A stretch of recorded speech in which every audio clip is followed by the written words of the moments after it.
Welcome back to the summary of Realtor.com's top 10 cities that first-time homebuyers should be looking to buy in for a number of reasons. Number one is for affordability.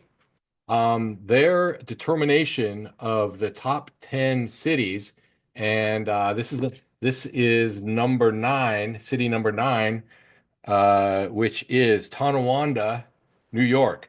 But let's talk about the cities. So Realtor.com weighted different factors in its analysis, including percentage of community age 25 to 34, access to amenities, commuting distance, potential sales growth for 2025 for investment purposes, unemployment rates, availability of homes as expressed by the number of listings per 1,000 residents. But mostly by price. And so let's look at Realtors.com top 10 countdown. Number nine, Tonawanda, New York.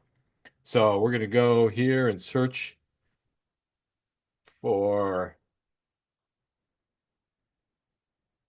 properties. So when you're searching, and I went to Zillow, and there's a couple ways to search. I searched here under at the very bottom is keywords. So you can use different keywords.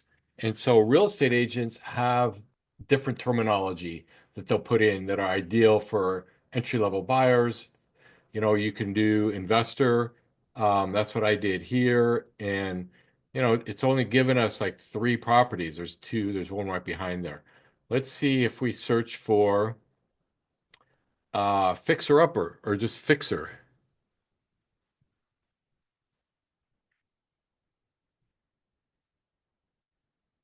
Fixer looks like we only got one. Let's see. Sometimes you can use handyman, like a handyman special. Handyman. Let's see how many come up as handyman. None. And also, sometimes you can search for cash only because listing agents think that properties that are jacked up can't be financed, but they can with a renovation loan. Any property in any condition, no matter what condition it's in. So these are a couple that popped up that are cash only. Let's go back to the original, which was investor, and this property here is listed for 280, and it is a duplex. So, no better way to build equity and build wealth than starting with a duplex. And so you can create, a lot of people are doing multi-generational households where you've got grandpa and grandma living in one unit, and kids with babies living in the other unit. That's ideal. This house is ideal for that. It's two units. There's the unit upstairs, one downstairs. This house is actually in pretty good shape. There are a couple of major issues. And it actually on picture number 31, you can see it right here. This bathroom is gutted, and it's not habitable. And you're not going to be able to get conventional or FHA financing unless you do a renovation loan, and we include the money to fix it in your loan. And so again, this house, besides that that bathroom, you might want to paint it. Uh, Someone might want a different color paint. The kitchens are in decent shape. It's got two kitchens. Looks like one of the units is three bedroom, two bath, and the other units is two bedroom, one bath. And this other bathroom looks like it could probably get remodeled as well. And so, looking at this house, painting on the interior, maybe some flooring, if you want to change the carpet, maybe refinish the wood floors. And other than that, it's a nice house. And so let's look at what we can do in finding opportunities like this. So we're going to go back to the property address, and we're going to use Ready for Remodel to help figure out, number one, what could those bathrooms look like using AI? And number two, what's the cost going to be to remodel those bathrooms? So we go to readyforremodel.com, go to found a fixer because we found a fixer, and we're going to drop the address that we copied right in here, and we're going to import all of the data on this property. So we're going to import that. And when I say the data, all the pertinent data that is that relates to that house, the bedroom and bathroom count, the square footage, the zip code that it's in, because it's going to help our estimating software needs to know the zip code, so we know the material costs and labor costs. And then we've got the bedroom and bathroom count, 5 bedrooms, 3 baths, total 2,512 square feet. And you'll see what our system does initially is it creates a modern version of what that house could look like from the outside. So that's what it looks like now. And that's what a modern version of that house could look like. And you can actually choose different motifs. So if we go back to this house, let's look at, actually, let's look at a little different, a little closer version. And we're going to tell AI that it's the exterior and it's the front of the house. And we're going to choose let's just say a ranch style. And the cool thing with the AI tool is it's unlimited design options. Not only can you choose the different motif, but we also have AI strength.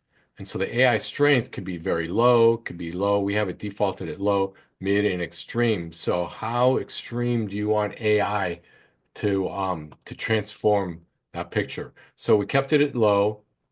This is what it looks like now. And that's what it looks like in a ranch style. I think that's really cool looking. That's a cool looking house with new garage doors. It's got some siding on the side and some rock uh, on the front in front of the garages. And so and then let's look at that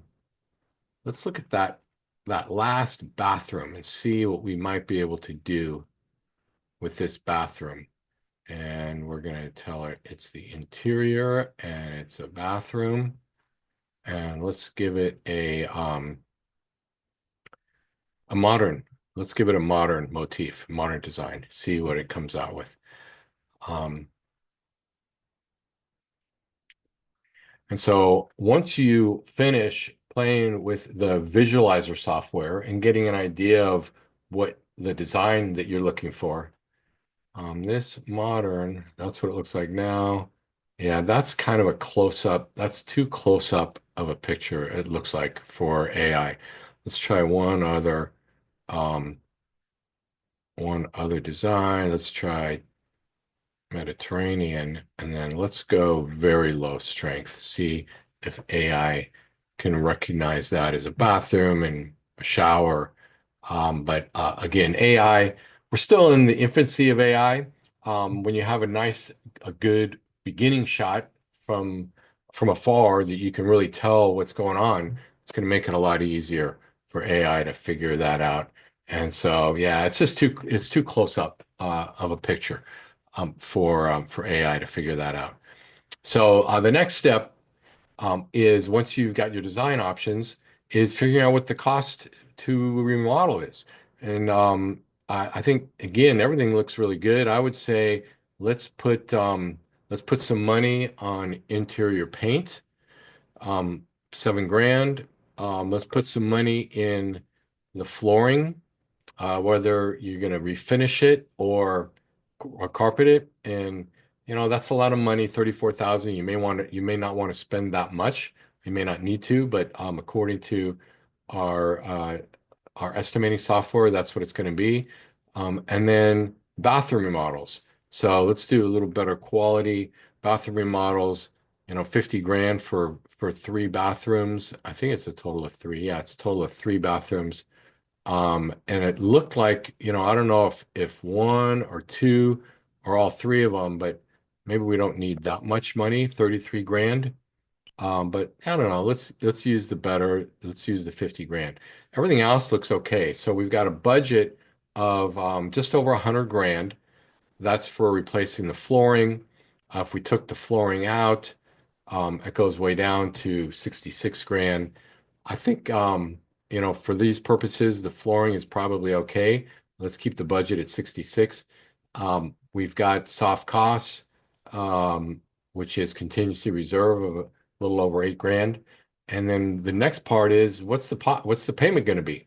And so you've got your sales price of 280, your remodeling budget of 66 grand, you have a total of just under 350. And depending on, if you're an entry-level buyer and you want to do an FHA loan, you can get in with 3.5% down.